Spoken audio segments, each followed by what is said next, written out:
차관급 인선 관련해서 브리핑하고요. 그리고 아까 그 수석보좌관 회의에서 얘기된 부분 하나 브리핑이 있어서 두 가지 브리핑입니다.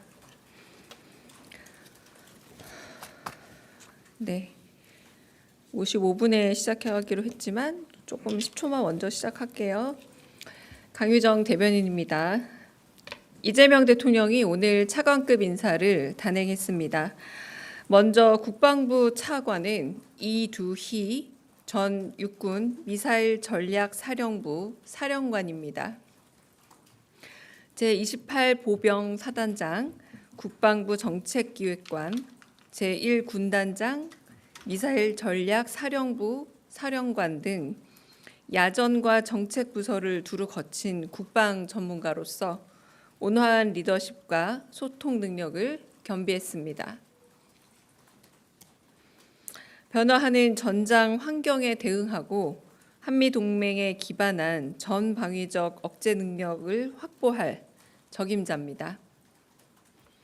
또한 AI와 첨단 과학기술을 접목한 국방 운영 혁신도 잘 해낼 거라는 점이 높이 평가됐습니다.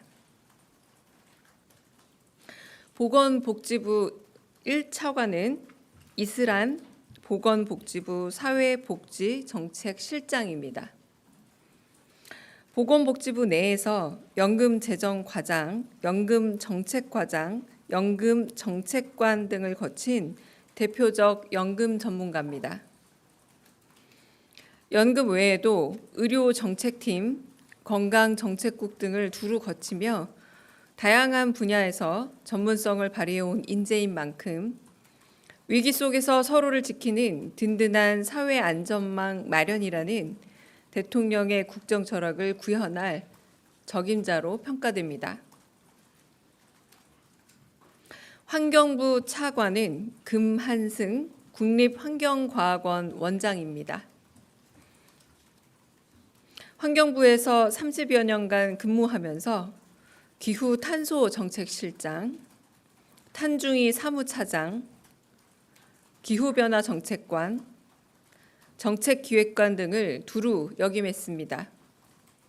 환경정책 전반에 대한 경험과 전문성을 보유했고 정책 경향에 밝은 환경정책통이라는 평가입니다. 오랜 경륜과 사명감을 바탕으로 기후위기 등 환경 문제에 잘 대응해 나갈 적임자입니다. 고용노동부 차관에는 권창준 고용노동부 기획조정실장이 발탁됐습니다. 노동환경 개선을 위해 전례 없는 대규모 면접 조사를 실시하고 청년이 참여하는 노동의 미래 포럼을 구성하는 등 적극적인 일처리가 강점입니다. 여러분의 생각은 어떠신가요? 댓글로 남겨주세요. 지금까지 K-트렌드 뉴스에서 소식을 알려드렸습니다. 시청해주셔서 감사합니다. 좋아요와 구독도 잊지 마세요. 감사합니다. 공정거래위원회 부위원장은 남동일 공정거래위원회 상임위원입니다. 공정위의 대표적 정책통으로 화합의 리더십으로 통하는 인물입니다. 대변인을 역임해 대내외적인 소통 역량을 갖췄다는 평가입니다. 대통령이 강조한 공정경제를 실현해 플랫폼 경제 시대에 맞는 공정거래 질서를 확립해 나갈 적임자입니다. 오늘 인선은 각 부처 장관들과 유기적으로 호흡하며 국방개혁, 사회안전망 확대, 기후변화 대응, 노동권 강화 등 이재명 정부의 세부적 과제를 책임질 인물들로 채워졌습니다. 앞으로도 이재명 정부는 각 분야 전문가들을 적재적소에 배치해 일하는 정부를 만들어 가겠습니다. 두 번째, 수석보좌관 회의 결과 마련된 TF에 관련돼 브리핑하겠습니다. 오늘 오후에 강훈식 비서실장 주재로 수석보좌관 회의가 열렸습니다. 앞서 있었던 이재명 대통령의 지시대로 실장과 수석 비서관, 비서관들 외에도 실무를 담당하는 행정관들까지 총 90명이 넘는 대통령실 직원이 참석했습니다. 오늘 회의에서는 어제 이재명 대통령이 광주 타운홀 미팅에서 언급했던 광주 군공항 이전 TF 구성안이 보고됐습니다. 대통령실 차원의 TF를 구성한 건 광주 군공항 이전 문제에 대한 지자체 간 불신을 해소하고 빠른 집행력을 갖기 위해서입니다. 대통령실 TF에서는 앞으로 국방부와 국토부, 기재부, 광주시, 전남도, 무안군이 참여하는 육자 협의체의 구성과 주관 기관을 결정할 예정입니다. 필요한 경우 주민과 외부 전문가도 협의체에 포함될 수 있고 대통령실도 협의체에 참여하게 됩니다. 앞으로 TF에서는 군공항 이전 관련 비용을 추산하고 공항시설의 효율적인 배치와 국가 재정 지원, 소음 피해 분석 등 군공항 이전 방안에 대한 기관별 역할을 검토할 예정입니다. 이상입니다.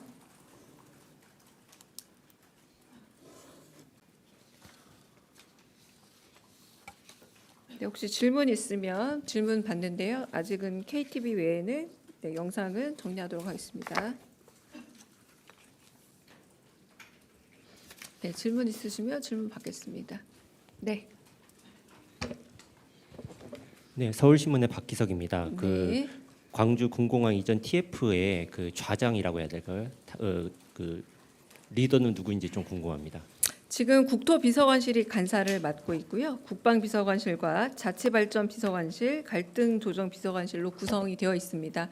향후에 이런 비슷한 TF들이 만들어질 확률이 좀 있기 때문에 좀 장기적인 이 TF 전체를 총괄하는 건 조금 의논을 거쳐야 한다고 알고 있습니다. 현재 요 군공항 이전 관련 TF는 이렇게 마련되어 있습니다.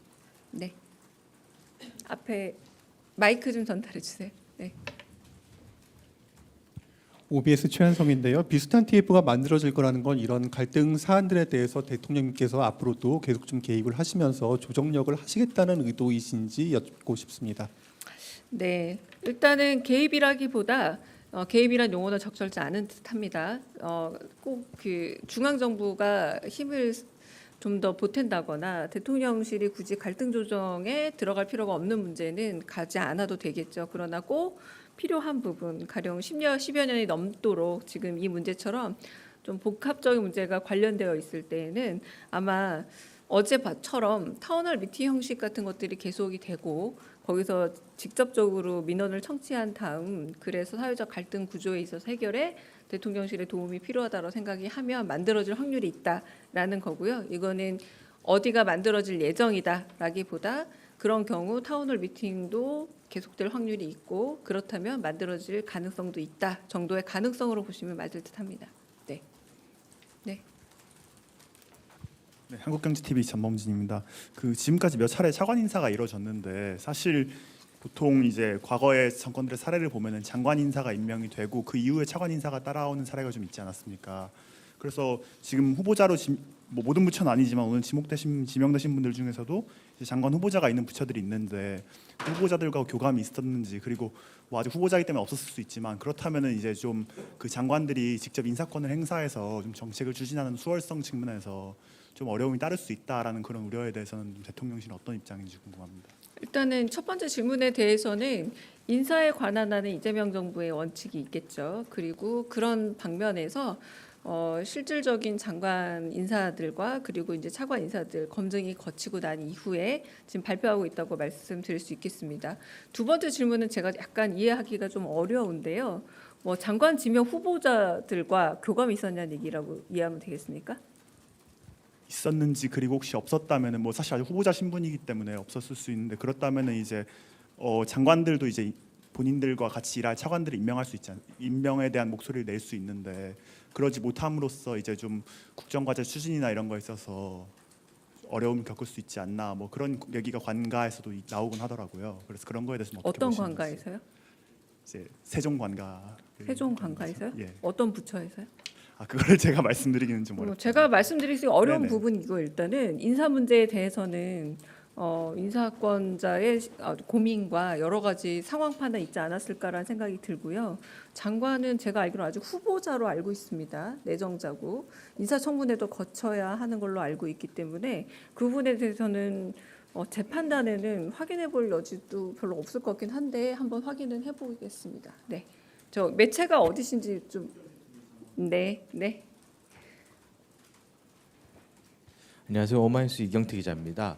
어제 국정기획위에서 부동산 대책과 관련해서 단기적 대책 같은 경우에는 대통령실과 정부 그리고 국회가 해야 될 것이다라고 했거든요. 여기 관련해서 대통령실에서 부동산 대책 관련해서 좀 논의를 하고 있는 단위가 있는지 아니면은 대통령께 보고가 올라간 것들이 있는지 좀 궁금합니다. 네, 그건 좀 더 확인이 필요한 상황이라고 알고 있고요. 네, 확인이 된 이후에 말씀드리겠고 아마 뭐 확인이 된 이후도 뭐 관련된 그런 부처에서 혹은 관련된 처에서 먼저 브리핑이나 뭐 말이 있지 않을까 싶습니다. 현재로서는 좀 확인해 볼 사항으로 판단됩니다. 네. 네. 저 뉴스원의 한재준 기자인데요. 그 대통령께서 저번 수보 회의에서 이제 뭐 환율이나 유가 문제 언급하시면서 좀 대책 세워달라고 좀 제시도 하셨는데 오늘 회의에서도 좀 후속 조치에 대한 뭐 좀 논의가 있었을지 궁금하고요. 그리고 이제 뭐 그 경제 문제가 좀 시급한데 저희 지금 어떻게 보면은 경제 컨트롤 타워 격인 뭐 부총리 인선이 아직 안 됐는데 뭐 이번 주 안에 좀 낼 수 있을지 그것도 좀 답변 부탁드리겠습니다. 네, 첫 번째 말씀 같은 경우는 그 당시에 이제 중동 우리가 사태라고 부를 만한 좀 격변의 사건들이 있었던 시절로 기억이 나서 그래서 그 문제와 관련해서 혹시나 있을 유가 변동과 그리고 전체적인 환율의 변이에 대해서 추적하고 보고하라라는 말씀으로 이해가 됐고 그렇게 말씀을 하셨습니다. 근데 그 부분에 대해서 약간 잠정적으로 위험이 좀 해소된 상태가 좀 되지 않았습니까? 그렇지만 장기적으로 봤을 때 경제적인 변동 사항에 있어서의 국제 변화에 대해서는 추적하겠지만 아까 말씀하신 것처럼 당장 오늘 보고가 필요한 사안은 아닌 걸로 조금 정리가 된 듯합니다.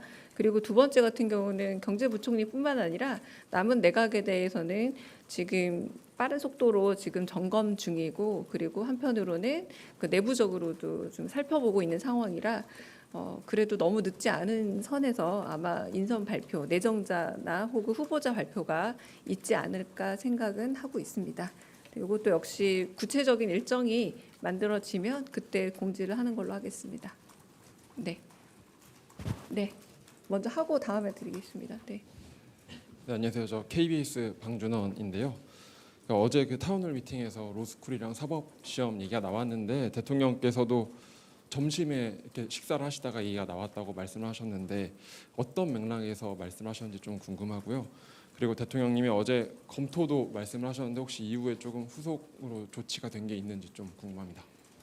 어제 이제 워낙 이동 동선이 길었잖아요. 소록도 갔다가 거기서 다시 이제 광주 오고 하는 꽤 만만치 않은 여정에서 이제 저희가 도시락 먹었습니다. 사실은 도시락 먹으면서 좀 이런저런 얘기들 편하게 주고받던 상황에서 그 요즘에는 판사나 검사가 되는 길이 오히려 이제 로스쿨이 더 많은 문호를 개방하고 많은 다양한 계층의 다양한 사람들이 과거처럼 시험을 본다기보다 아주 어렸을 때부터 좀 일테면 계층적 장벽에 갇혀서 여러모로 좀 다양한 계층이 접근이 어려워진 게 아닌가라는 걱정이 있다라고 그걸 대통령께서 먼저 말씀하신 게 아니라 얘기를 하는 와중에 저도 누가 먼저 했는지 기억은 안 나고요.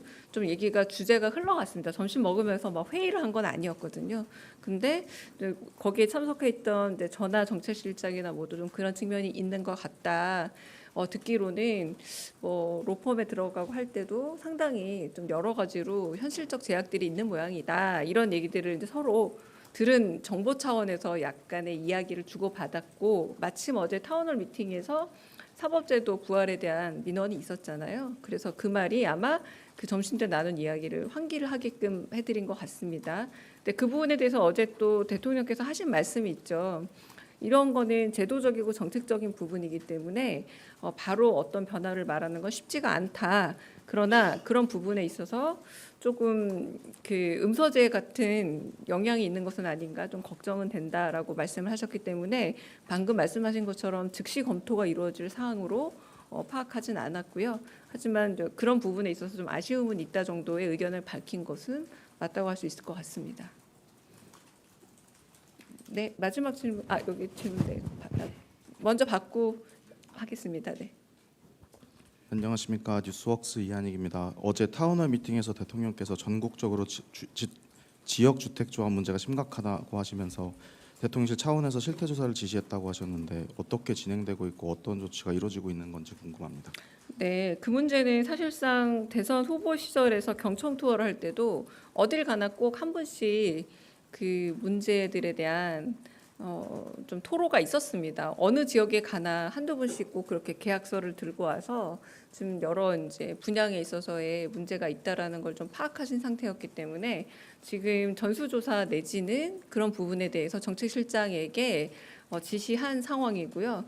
그건 제가 말씀드렸다시피 전수조사 및 여러 가지 상황들이 필요하기 때문에 바로 결과가 나오기엔 조금 시간이 걸리지 않을까 싶지만 전수조사 착수했다라는 것만 말씀드리겠습니다. 네, 여기 네. 네, 안녕하세요. 조선비즈 이슬기입니다. 어제 대통령께서 그 타운홀 미팅에서 군공항 부지 판매 차익 예상치를 이제 물으셨는데 지자체 간에 답하는 수치도 달랐고 또 최근 수치는 아예 안 나와서 대통령께서 좀 이러니 불신이 생기죠라고 좀 강조하셨던 걸로 기억합니다. 그래서 앞으로 TF에서 요 구체적인 조사도 실시하고 그 수치 같은 거를 언론의 브리핑 통해서 좀 알려주실 계획이신지도 여쭙고 싶습니다. 나중에 브리핑 통해서 알려줄지에 대해서는 지금 말씀드리기 어렵지만 말씀드린 것처럼 어제 이제 8천억과 1조 사이 2천억 정도의 차이도 있었고 그리고 소음 피해 같은 경우는 조사 시점이 꽤 과거였기 때문에 다시 한번 한다라는 측면이 있어서 그런 부분에서 저희가 TF 구성에 다양하게 국토도 들어가고 국방도 들어가고 갈등 조정도 들어갔고 그리고 육자 협의체 안에도 국토부, 기재부, 광주시, 전남도, 무안군이 다 들어간 겁니다. 그래서 그런 부분에 대한 합리적인 결과치를 얻기 위해서 다시 한번 수치도 점검할 예정이라고 저도 알고 있고요. 그 결과에 대해서는 아마 정확히 예고를 하긴 어려우나 그래도 뭐 브리핑 같은 것들이 있을 수 있지 않을까 싶긴 합니다. 네, 마지막 질문으로 제가 네.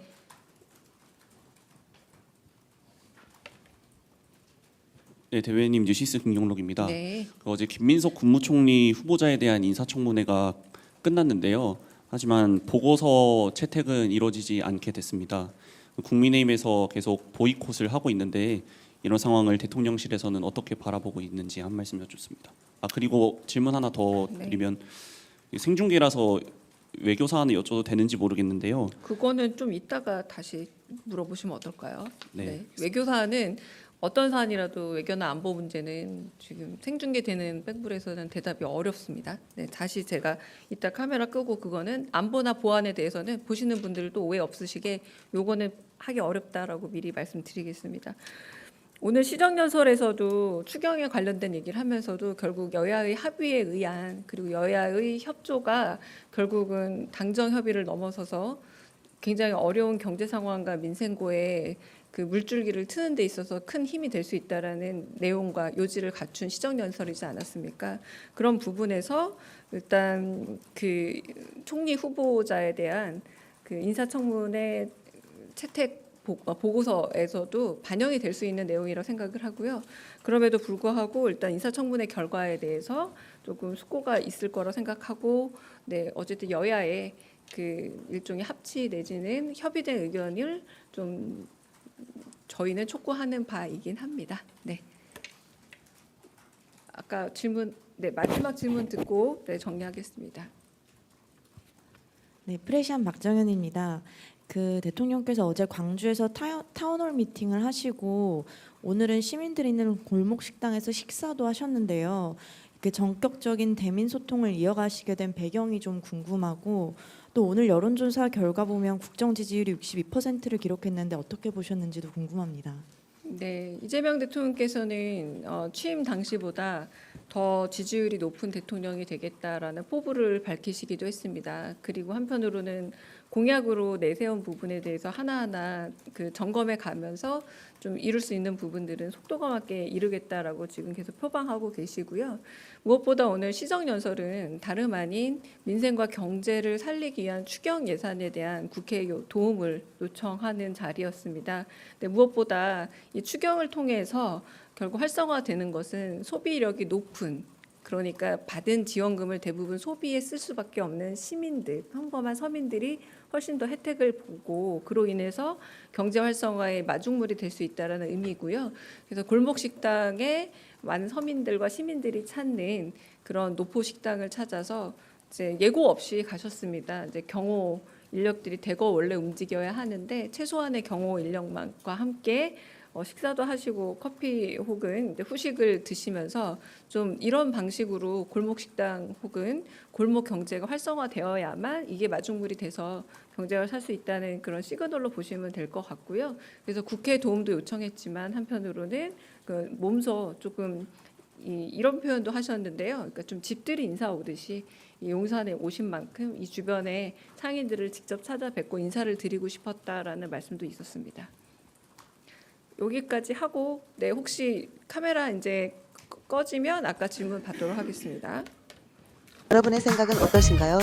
댓글로 남겨주세요. 지금까지 K-트렌디 뉴스에서 소식을 알려드렸습니다. 시청해주셔서 감사합니다. 좋아요와 구독도 잊지 마세요. 감사합니다.